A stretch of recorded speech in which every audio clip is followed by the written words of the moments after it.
27वीं आईनी तरमीम की मंजूरी के बाद सियासी और अदालती हलकों में बड़ी तब्दीलियां रूनुमा हो चुकी है। जैसा कि इस तरमीम के दोनों ईवानों में मंजूर होने के बाद वफाकी आईनी अदालत का कयाम अमल में लाया जा चुका है, जिसके बाद एक अहम पेशरफ सामने आई है, जहां जस्टिस अमीनुद्दीन खान ने पहली बार इस आईनी अदालत के चीफ जस्टिस का मनसब संभाल लिया है। ईवान सदर में मुनक्किद होने वाली पुरवकार तकरीब में सदर मुमलिकत आसिफ जरदारी ने उनसे हल्फ लिया। तकरीब में वज़ीर आज़म समेत सुप्रीम कोर्ट के चीफ जस्टिस याहिया अफरीदी और दीगर आला हुक्काम ने भी शिरकत की। हल्फ की मनाजिर थे, जरा सबसे पहले उसकी एक झलक आपके सामने रखता हूं। बिस्मिल्लाहिर्रहमानिर्रहीम। बिस्मिल्लाहिर्रहमानिर्रहीम। I, Justice Aminuddin Khan, do solemnly swear swear that I will bear true faith and allegiance to Pakistan that I will bear true faith and allegiance to Pakistan without fear or favor, affection or ill will. without fear or favor, affection or ill will. May Allah Almighty help and guide you. Ameen. May Allah Almighty help and guide me. Ameen. Justice Aminuddin Khan अब 30 नवंबर 2028 तक आईनी अदालत के chief justice के तौर पर खिदमात अंजाम देंगे। बहरहाल अब इसी तरह पहले मरहले में आईनी अदालत के दीगर 6 जजेस में से 3 जजेस ने बतौर वफाकी आईनी अदालत के जज हल्फ उठा लिया है। आईनी अदालत के सरबराह जस्टिस अमीनुद्दीन खान ने इन जजेस से ओहदे का हल्फ लिया है। अब हल्फ उठाने वालों में justice Hasan Azhar Rizvi, justice Amir Farooq, justice Ali Baqar Najafi शामिल है, जबकि जस्टिस करीम खान आगा और जस्टिस रोजी खान, जस्टिस अरशद हुसैन का हल्फ लेना बाकी है। अब वफाकी आईनी अदालत के क़याम के बाद अदालती हलकों में बहस का सिलसिला चल निकला है। ज़ाहिर है हुकूमत इस नए अदालती ढांचे के क़याम के हक़ में जो जवाज़ पेश कर रही है वो ये कि आईनी अदालत की मदद से सुप्रीम कोर्ट पर केसेस का बोझ कम किया जाएगा और आईनी मुकदमात के फैसले जल्द मुमकिन बनाए जाएंगे और मुल्की निज़ाम इंसाफ को ज़्यादा मौसर बनाया जाएगा। हुकूमत आईनी अदालत के हक़ में ये दलील दे रही है कि मुल्क में बढ़ते हुए आईनी तनाज़ात ने एक मखसूस फ़ोरम की ज़रूरत पैदा कर दी थी। दूसरी जानिब कई कानूनी माहिरीन ने तहफ़्फ़ुज़ात भी ज़ाहिर किए हैं।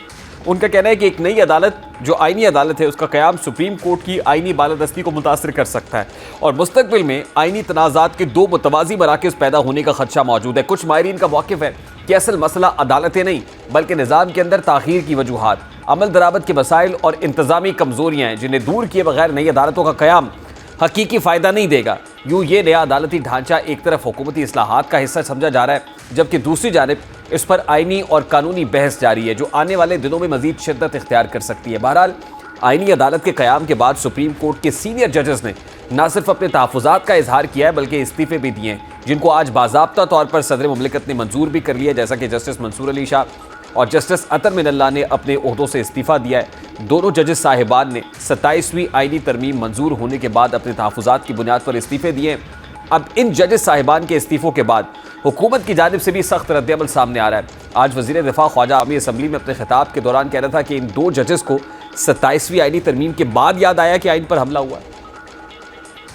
2 जजेस को जो है इस पार्लियामेंट की पास करदा एक तरमीम जो है आइन में उसके खिलाफ जो है उनकी गैरत जाग गई। लेकिन जब ये कैंगरू कोर्ट्स बना के मियां नवाज शरीफ को विक्टिमाइज किया जा रहा था और एक एजेंडा जो है इम्प्लीमेंट किया जा रहा था कि वो हुक्मरान ना रहे और उसको हमेशा हमेशा के लिए सियासत से बाहर कर दिया जाए, उस वक्त किसी की गैरत ना जागी। बुनियादी तौर पर हुकूमत ये तासुर दे रही है कि माजी में बाज़ जजेस ने सियासी बुनियादों पर फैसले दिए, जिसकी वजह से अदलिया की साख मुतासिर हुई और अब इसी का रास्ता रोकने के लिए आईनी अदालत का क़याम अमल में लाया गया है। और ऐसी ही बात राना सनाउल्लाह भी कर रहे हैं। वो कहते हैं कि जजेस के इस्तीफ़े के मतन से उनका सियासी और ज़ाती एजेंडा वाज़े हो गया है। यानी हुकूमत ये बयानियाँ बना रही है कि बाज़ जजेस सियासी एजेंडे के तहत अदालती उमूर को चला रहे थे, जबकि परवेज़ रशीद कहते हैं कि सिर्फ 2 जजेस ने इस्तीफ़ा दिया और उनका एतराज़ है कि आइन को ख़त्म कर दिया गया, लेकिन किसी दूसरे जज ने उनकी खिदमात और उनकी इस बात को तस्लीम नहीं किया और अपने काम को जारी रखना मुनासिब समझा है। परवेज़ रशीद के बकौल अदलिया की अक्सरियत 27वीं आईनी तरमीम को तस्लीम कर चुकी है। अब हुकूमत बुनियादी तौर पर इन 2 जजेस साहिबान के खिलाफ चार्जशीट पेश कर रही है।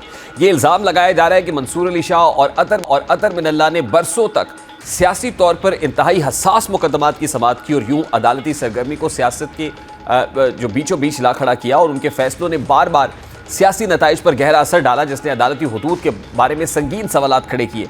ये इल्ज़ाम भी लगाया गया कि उनमें से एक जज ने आला तरीन अदालती मनसब तक पहुँचने की भरपूर कोशिश की, जबकि दूसरे जज ने सियासी रवैयों इदारों के झगड़ों और हसास मुकदमात पर मुसलसल राय देकर अपनी पहचान बनाई, जिससे उनका किरदार गैर जानिबदाराना अदालती फैसलों की बजाय सियासी ताकत की कशमकश का हिस्सा दिखाई देने लगा। हुकूमत के बकौल सूरत हाल उस वक्त फैसला कुन मोड़ पर पहुंची जब पार्लियामान ने 27वीं आईनी तरमीम मंजूर की, सेनेट ने इसे पास किया और यही वो मकाम था जहां इन दोनों जजेस का असर रसूख तेजी से कम होना शुरू हुआ और यूं दोनों जजेस साहिबान को अपने ओहदों से इस्तीफा देना पड़ा। अब मजीद जजेस की जानिब से भी इस्तीफे आने की चहमगोइयां हो रही हैं। असल वाडा तो बड़े जारहाना अंदाज में कह रहे हैं कि अब हुकूमत की मर्जी से जजेस ट्रांसफर होंगे। 28वीं तरमीम का इंदिया भी दे रहे हैं। अब दूसरी जानिब कौमी असम्बली के बाद पाकिस्तान के ऐवान बाला यानी सेनेट ने भी जुमे की सुबह 27वीं आईनी तरमीम की रोशनी में आर्मी, नेवी और एयरफोर्स से मुताल्लिक कवानीन में तब्दीलियों की मंजूरी दे दी है। आर्मी एक्ट में तब्दीली के बाद चीफ ऑफ आर्मी स्टाफ के ओहदे को अब चीफ ऑफ आर्मी स्टाफ और चीफ ऑफ डिफेंस फोर्सेस पुकारा जाएगा और तरमीम के मुताबिक इस नए ओहदे के नोटिफिकेशन के बाद मुद्दत मुलाजमत नए सिरे से शुरू होगी। गुज़श्ता साल ही पाकिस्तान की पार्लियामान ने मुसल्लह अफवाज के सरबराहान की मुद्दत मुलाजमत 3 साल से बढ़ाकर 5 साल करने की मंजूरी दी थी, जिसके बाद मौजूदा आर्मी चीफ की मुद्दत मुलाजमत 2027 तक रहनी थी। ताहम हालिया आर्मी एक्ट में होने वाली तब्दीलियों के मुताबिक अब ये मुद्दत मुलाजमत बढ़कर 2030 तक पहुंच गई है। नए आर्मी एक्ट के मुताबिक वफाकी हुकूमत चीफ ऑफ आर्मी स्टाफ और चीफ ऑफ डिफेंस फोर्सेस के ओहदे की जिम्मेदारियों का तयन करेगी, जिसमें अफवाज पाकिस्तान की तंजीमें 9 और मिलिट्री डोमेन वो भी शामिल है। बहरहाल मुल्की सियासत और अदालती ढांचे में ये तेज़ रफ्तार तब्दीलियाँ इस बात का वाज़ेह कि पाकिस्तान एक नए आइनी दौर में दाखिल हो रहा है, जहाँ इख्तियारात की नई तकसीम, अदालती फैसलों की नई समत और इदारा जाती तवाज़ुन पर एक ताज़ा बहस जन्म ले चुकी है। एक तरफ हुकूमत इसे इस्लाहात और निज़ाम इंसाफ को बेहतर बनाने की तरफ कदम करार दे रही है, जबकि दूसरी जानिब बाज़ जजेस और कानूनी माहिरीन इसे अदालती बालादस्ती और इदारा जाती खुदमुख्तारी के लिए चैलेंज समझ रहे हैं। आईनी अदालत के क़याम से लेकर जजेस के इस्तीफ़ों, हुकूमती बयानात, ये तमाम सूरत हाल इस बड़े सवाल को जन्म देती हैं कि क्या ये इस्लाहात वाकई रियासती निज़ाम को मुस्तहकम बनाएंगी या फिर आइंदा महीनों में नई सियासी और अदालती कशमकश का रास्ता हमवार करेगी।